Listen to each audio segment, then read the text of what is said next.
할렐루야. 사랑하는 대강의 가족 여러분, 오늘 하루도 하나님의 말씀과 동행하는 삶이 되길 소망합니다. 오늘 함께 나눌 하나님의 말씀은 열왕기하 13장 22절에서 25절 말씀입니다.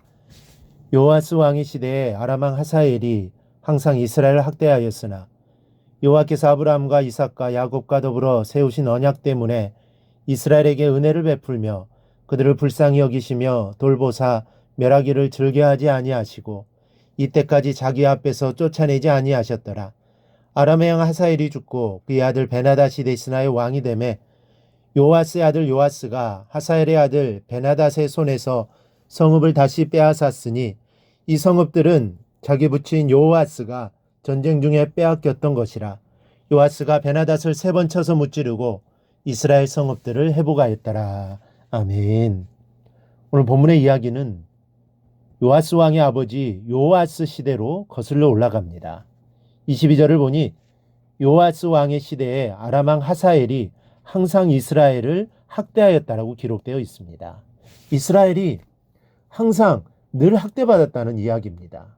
어느 정도로 학대를 받았는가 하면 타작마당에 티끌같이 되게 하였다라고 성경은 말합니다. 즉 발길에 채이는 먼지처럼 그렇게 짓밟히게 학대했다는 말씀입니다. 그럼에도 불구하고 이스라엘은 망하지 않았습니다.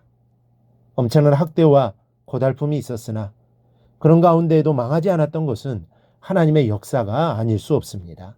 22절 23절에 하사엘이 항상 이스라엘을 학대하였으나 여호와께서 아브라함과 이삭과 야곱과 더불어 세우신 언약 때문에 이스라엘에게 은혜를 베풀며 그들을 불쌍히 여기시며 돌보사 멸하기를 즐겨하지 아니하시고 이때까지 자기 앞에서 쫓아내지 아니하셨더라 했습니다.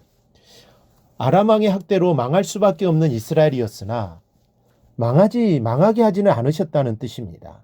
그 이유는 언약 때문입니다.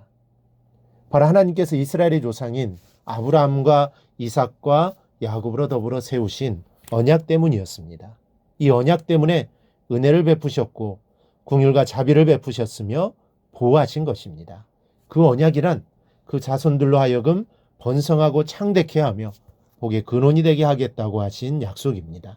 하나님께서는 아브라함과 이삭과 야곱 대대에 이 약속을 주셨습니다. 하지만 이는 실로 까마득히 오래전의 일입니다. 또 무엇보다도 이미 오래전에 이러한 언약 관계를 이스라엘 자손 스스로 깨어버렸습니다. 그런데도 하나님께서는 그러한 언약을 지금도 기억하고 계시는 것입니다. 그 언약 때문에 더 이상 회개할 기색이 전혀 없는 이스라엘을 멸망하지 않으시고 회개하고 돌아오기만을 기다리시는 것입니다. 사랑하는 여러분, 이 얼마나 약속에 신실하신 모습입니까? 이렇듯 하나님은 당신이 하신 약속에 관한 한 반드시 지키시는 분입니다. 그래서 사도 바울은 우리의 믿음이 없을지라도 주를 일랑 믿으시니 자기를 부인하실 수 없으시리라 라고 했고, 타락한 선지자의 전형적인 인물이라 할 수 있는 발람조차도 하나님은 인생이 아니시니 시건치 않으시고 인자가 아니시니 후회가 없으시도다.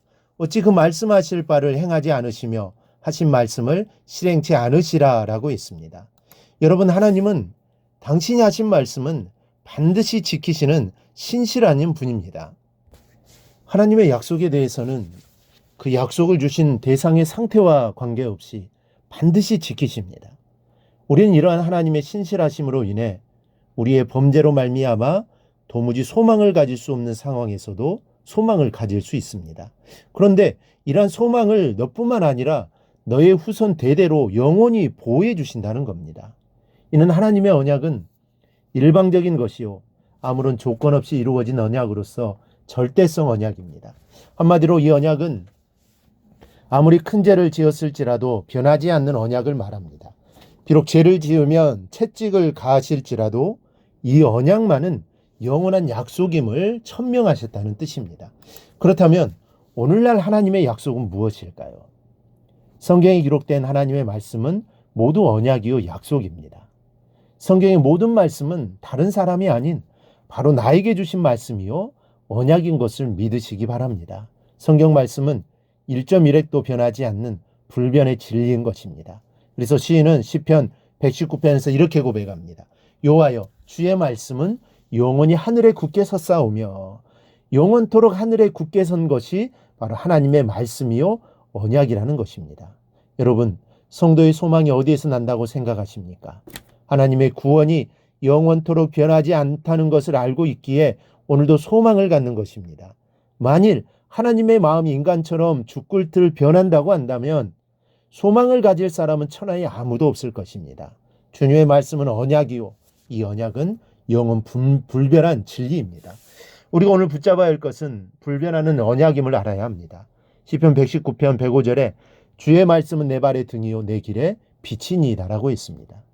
어두운 길을 걸으면 넘어지기 쉽고 엉뚱한 길로 접어들어 고생을 하게 되고 위험해집니다. 하지만 밝은 불빛이 내 앞을 비추어 준다면 안전하고 편안합니다.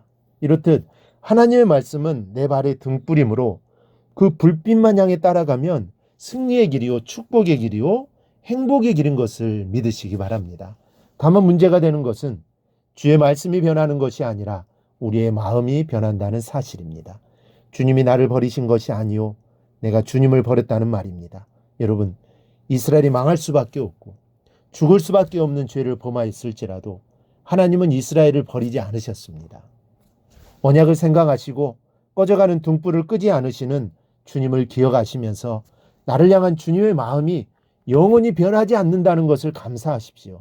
그리고 이런 주님을 따르는 나의 마음이 오히려 변하지 않을까 근신하며 주님의 은혜를 망각하지 않는 성도들이 다 되시기를 바랍니다. 그리하여 하나님 안에서 늘 살아가는 성도들이 되시기를 주님의 이름으로 축원합니다. 오늘 묵상한 말씀을 굳게 잡고 삶으로 실천하며 살아내는 대강의 모든 성도들이 되기를 축복합니다.